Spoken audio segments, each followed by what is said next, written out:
राधे राधे भक्तजनों, आज आप सुनेंगे काला अष्टमी व्रत कथा। दशोदा की जन्म कथा।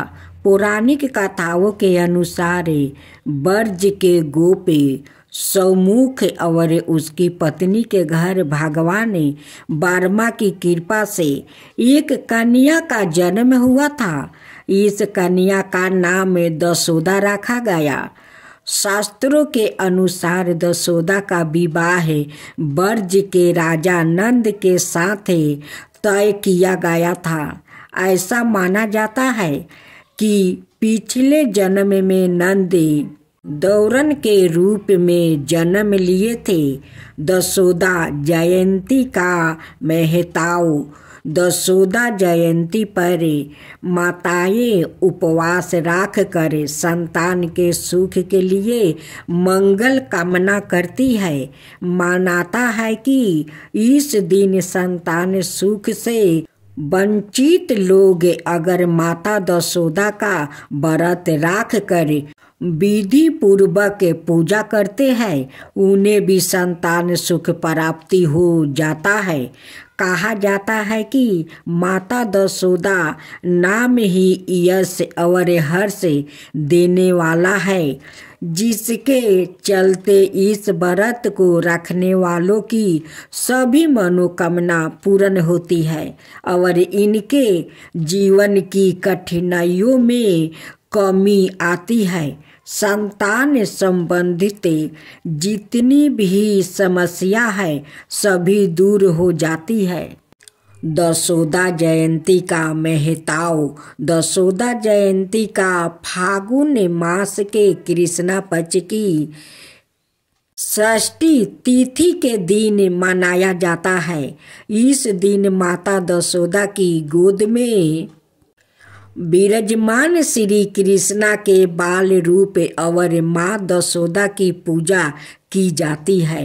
शास्त्रों में बताया गया है कि इस दिन माता दशोदा और श्री कृष्णा की पूजा करने से सभी प्रकार की संतान संबंधित परेशानियों दूर हो जाती है। जो भी इंसान इस दिन माँ दशोदा और श्री कृष्णा की पूजा करता है उसकी सभी मनोकामना पूरा हो जाती है। पौराणिक मान्यताओं के अनुसार अगर कोई स्त्री सच्चे मन और पूरी श्रद्धा के साथ दशोदा जयंती के दिन भगवान श्री कृष्णा और दशोदा जी की पूजा करती है तो उसे भगवान श्री कृष्णा के बाल रूप के दर्शन प्राप्ति होते हैं और उसकी सभी मनोकामना पूरी हो जाती है। दशोदा जयंती की पूजा विधि। दशोदा जयंती के दिन पूजा करने के लिए सुबह प्रातः उठकर दैनिक कार्य से निवृत्त होकर किसी पवित्र नदी में स्नान करें। अगर आपके घर के आसपास कोई नदी नहीं है तो आप अपने नहाने के पानी में गंगा जल मिलाकर भी स्नान कर सकते हैं। स्नान करने के पश्चात स्वच्छ और शुद्ध वस्त्र धारण करें। इसके पश्चात कलश को स्थापित करें। कलश को स्थापित करने के पश्चात दशोदा जी की गोद में विराजमान लड्डू गोपाल की तस्वीर या मूर्ति की स्थापना करें। अब माँ दशोदा को लाल रंग की चुनरी चढ़ाए। अब माता दशोदा को कुमकुम, फल फूल, मीठा रोटी, मंजीरी, माखन आदि सभी चीज़ों चढ़ाए। इन्हें सभी चीज़ों को चढ़ाने के पश्चात माता दशोदा के समक्ष धूप और दीप जलाए और दशोदा माता और भगवान श्री कृष्णा की विधि विधान के साथ पूजा करे। अब श्रद्धा पूर्वक दशोदा जयंती की गाथा सुने और माता दशोदा और लड्डू गोपाल की आरती करे। आरती करने के पश्चात माता दशोदा को भगवान कृष्णा को मीठे रोटे का भोग लगाए और भगवान श्री कृष्णा को मंजीरी और माखन का भोग अर्पित करे। पूजा करने के पश्चात अपने दोनों हाथ जोड़कर माता दशोदा और लड्डू गोपाल से पूजा के दौरान हुई किसी भी गलती के लिए क्षमा याचना करे।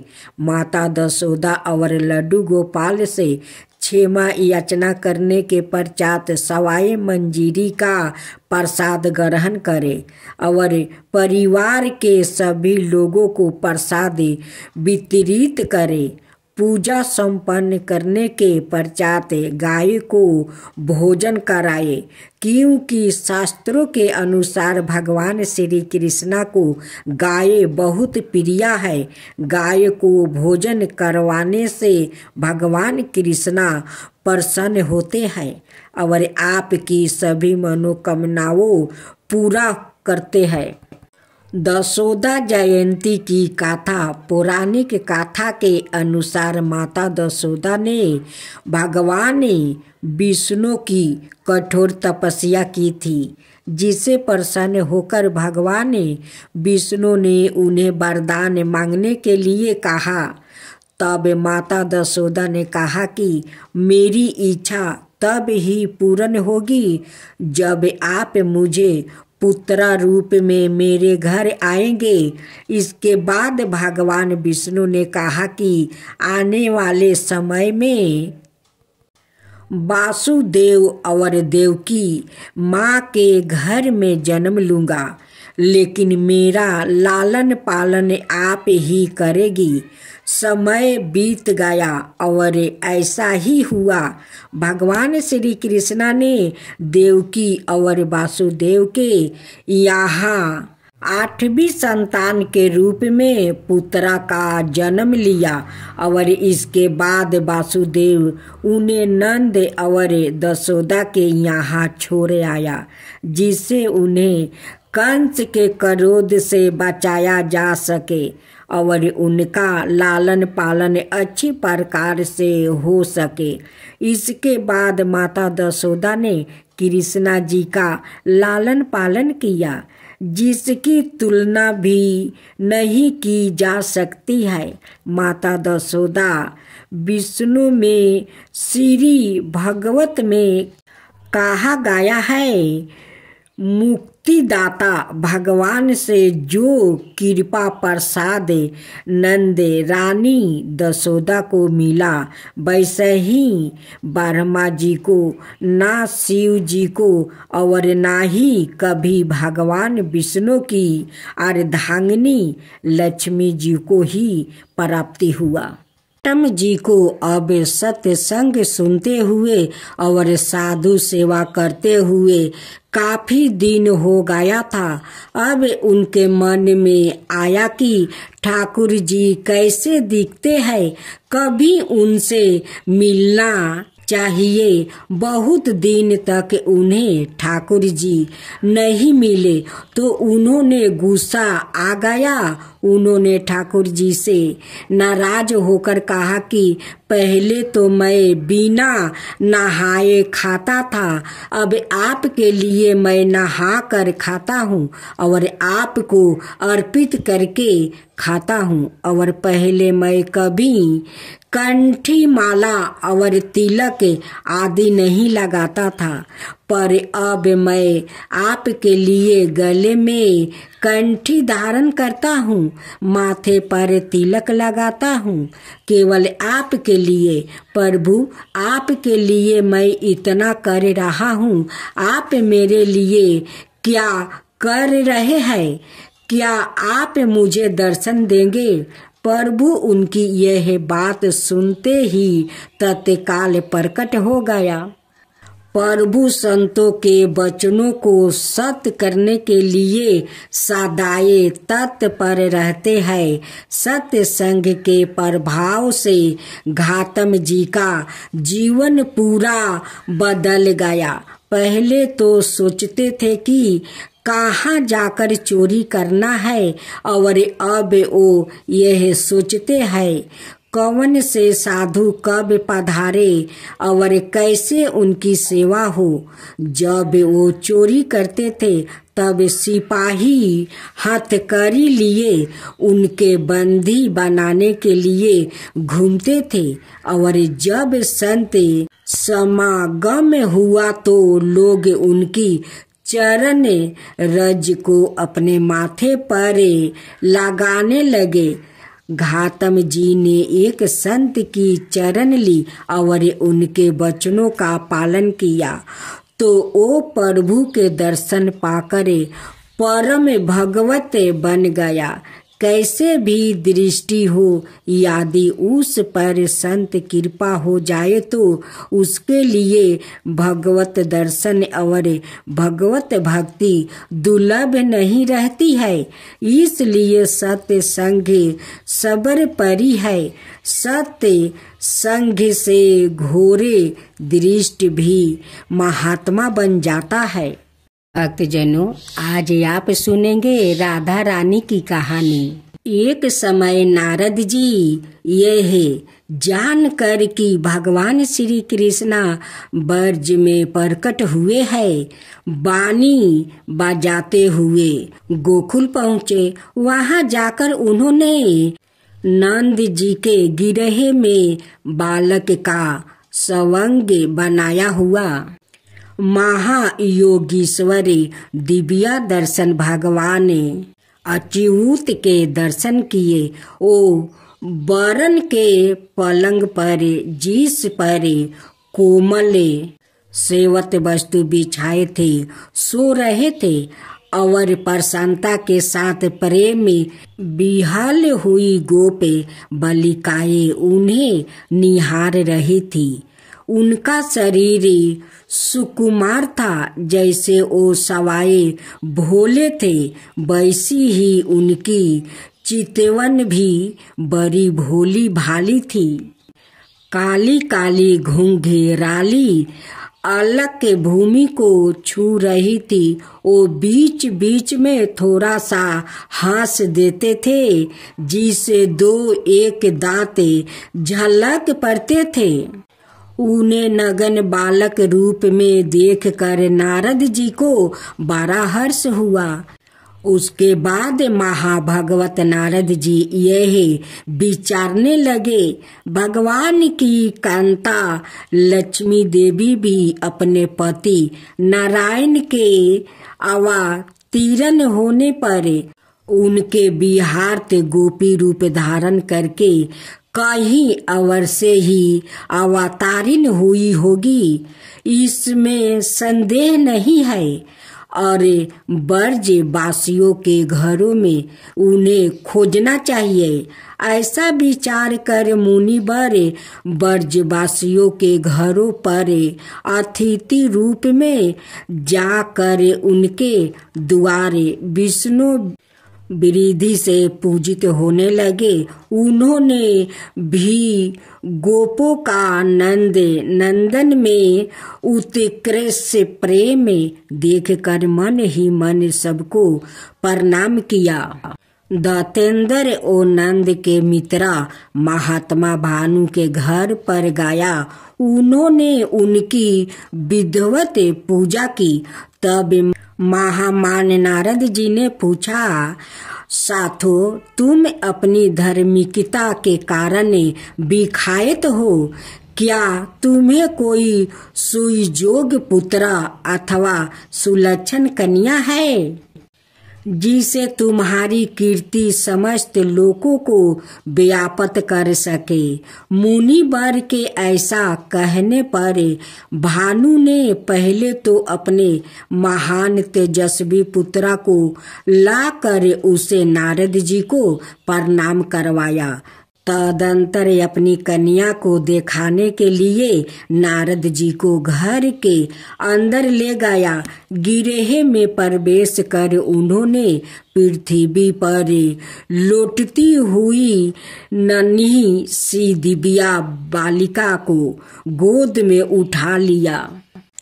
उस समय उनका चित्त स्नेह से विकल हो रहा था। कन्या के अदृष्ट और असूत पूर्व अधिभूत स्वरूप को देखकर नारद जी मुग्ध हो गया और 2 मुहूर्त तक एक टक निहारते रहे और महान आश्चर्य में पड़ गया।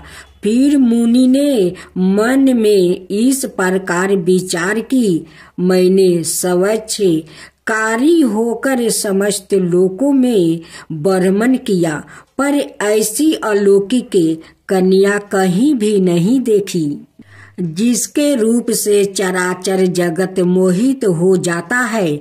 उस महामाया भगवती गिरिजा कुमारी को भी मैंने देखा है, वो भी इसकी शोभा को नहीं पा सकती। लक्ष्मी, सरस्वती, कांति और विद्या आदि देवियों इसकी छाया को भी स्पर्श नहीं कर सकती। अतः इसके तत्व को जानने की शक्ति मुझ में किसी तरह नहीं है। अनाए जन भी पराये इस हरि वल्लभा को नहीं जानते। इसके दर्शन मात्रा से गोविंद के चरणों कमलों में मेरे प्रेम की जैसी वृद्धि हुई है, वैसी इसके पहले कभी नहीं हुई थी। ऐसा विचार कर मुनि ने गोप परवर भानु को कहीं अनंतरत भेज दिया और एकांत स्थान में वो उस दिव्या रूपनी कन्या की स्तुति करने लगे।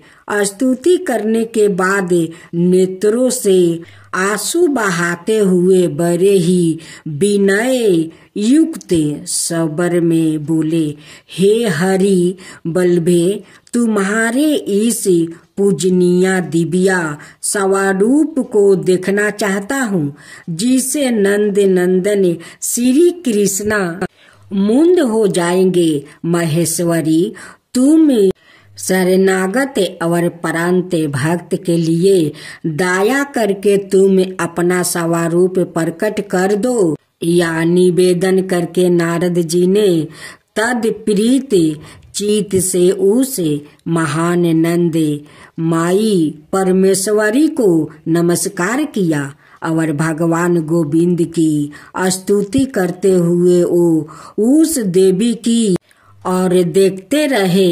जिस समय वो श्री कृष्णा नाम कीर्तन कर रहे थे, उसी समय भानुसुता ने चतुर्दश वर्षी परम लावण्य में अत्यंत मनोहर दिव्या रूप धारण कर लिया। तत्काल ही अनाए प्रजा बालकों ने जो उसी के समना अवस्था की थी तथा दिव्या भूषण और सुंदर हार धारण किए हुए थे, बाल को चारों ओर से आवृत कर लिया। उस समय बालिका की सखिया उसके चरणोदक की बूंदों से मुनि को सींच कर कृपा पूर्वक बोली, महाभाग्य मुनिवर, वस्तुतः आपने ही भक्ति के साथ भगवान की आराधना की है, क्योंकि इस रूप के दर्शन तो ब्रह्म आदि देवताओं को भी दुर्लभ है। उसी अधिभूत रूप के उन विश्वामोहिनी हरि प्रिया ने किसी पुण्य के फल स्वरूप आपको दर्शन मिले हैं। ब्रह्म ऋषि, उठो उठो, शीघ्र ही धैर्य धारण करे, उसकी परिक्रमा और बार बार इसे नमस्कार करे। क्यों तुम नहीं देखते कि इसी क्षण यह अंतर्ध्यान हो जाएगी, फिर उनके साथ किसी तरह तुम्हारा संभाषण नहीं हो सकेगा।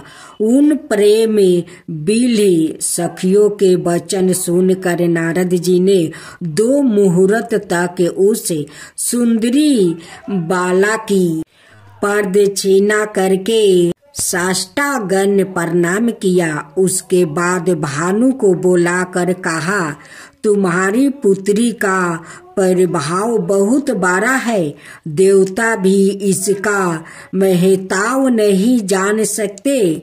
जिस घर में इनका चरण चिन्ह है वहाँ साक्षात भगवान नारायण निवास करते हैं और समस्त सिद्धियों सहित लक्ष्मी भी वहाँ रहती है। आज से संपूर्ण आभूषणों से भूषित इस सुंदर कन्या की महादेवी के सामना अत्यंत पूर्वक घर में रक्षा करो। ऐसा कहकर नारद जी हरि गुण गाते हुए चले गए। साभर श्री श्याम सुंदर गोस्वामी जी, सेवाधिकारी श्री राधा रानी, मंदिर बरसाना, जय जय श्री राम। अब दूसरी कथा। श्री नामदेव जी महाराष्ट्र के एक सुप्रसिद्ध संत थे। वो बटुल भगवान के बहुत बड़े भक्त हुआ है। उनका ध्यान सदा बटुल भगवान के दर्शन, भजन और कीर्तन में ही लगा रहता था। सांसारिक कार्यों में उनका जरा भी मन नहीं लगता था। वो एकादशी व्रत के प्रति पूर्ण निष्ठावान थे। वो उस दिन जल भी नहीं पीते थे। एकादशी की संपूर्ण रात्रि को हरि नाम में संकीर्तन करते। एकादशी को वो ना अन्न खाते और ना किसी को खिलाते। एक दिन एकादशी की रात्रि को वो हरि नाम में संकीर्तन कर रहे थे। उसके साथ अनकनक भक्त भी संकीर्तन कर रहे थे। अचानक एक छनकाए हड्डियों का साचा मात्रा एक वृद्ध ब्राह्मण उनके द्वारा पर आए और बोला, मैं अत्यंत भूखा हूँ, मुझे भोजन कराओ, अनाथ मैं भूख के मारे मर जाऊंगा। श्री नामदेव जी बोले, मैं एकादशी को ना अन्न खाता हूँ और ना अन्न किसी और को खिलाता हूँ। और ब्राह्मण देवता प्रातः काल सूर्योदय का इंतजार करो, व्रत का पारण करे, आपको भर पेट भोजन कराऊंगा।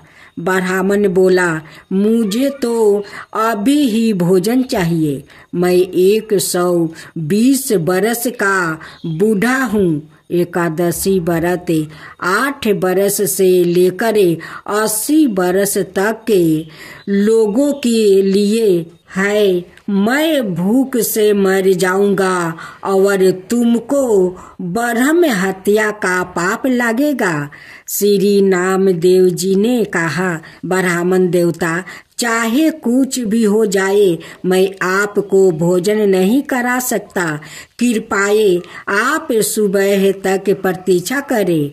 श्री नामदेव जी के ऐसे व्यवहार के प्रति अनाए गर्म वासियों ने नामदेव जी को निष्ठुर कहा और ब्राह्मण को भोजन देना चाहा, परंतु ब्राह्मण ने भोजन लेने से इनकार कर दिया और कहा, यदि मैं भोजन ग्रहण करूंगा तो सिर्फ और सिर्फ नामदेव से ही करूंगा। श्री नामदेव जी ने जब ब्राह्मण को भोजन ना दिया तो कुछ ही समय में उसके प्राण बिखर उड़ गया।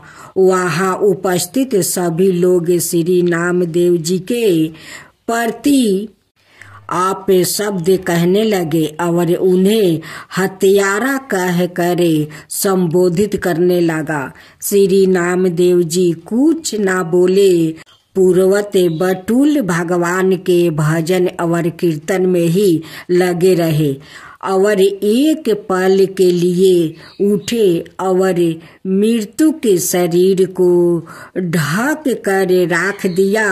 ओ मृत्यु देह के समक्ष नाम संकीर्तन करते रहे। प्रातः काल श्री नामदेव जी ने व्रत पारण किया और एक चीता बनाई। सवाए उस ब्राह्मण के पार्थिव शरीर को अपनी गोद में लेकर चीता पर बैठ गया। चीता को प्रज्वलित किया गया। जब आग की लपेट श्री नामदेव जी तक पहुँचने ही वाला थी तो अचानक वो ब्राह्मण उठा और श्री नामदेव जी को उठाकर चीता से बाहर कूद पड़ा। जब तक नामदेव जी कुछ समझ पाते वो बूढ़ा अंतर्ध्यान हो गया। सवाए बटुल भगवान ही उनकी प्रतीक्षा लेने आए थे। इस घटना को देखकर सब आश्चर्यचकित हो गया और श्री नामदेव जी की जयकारा करने लगा।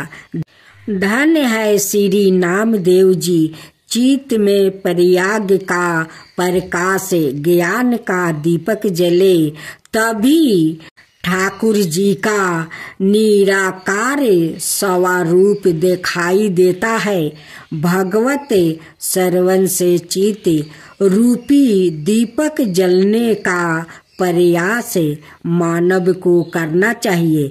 मानव को ज्ञानता से लड़ना चाहिए, मगर आलोचना और अज्ञानता पर चर्चा करके अपना समय बर्बाद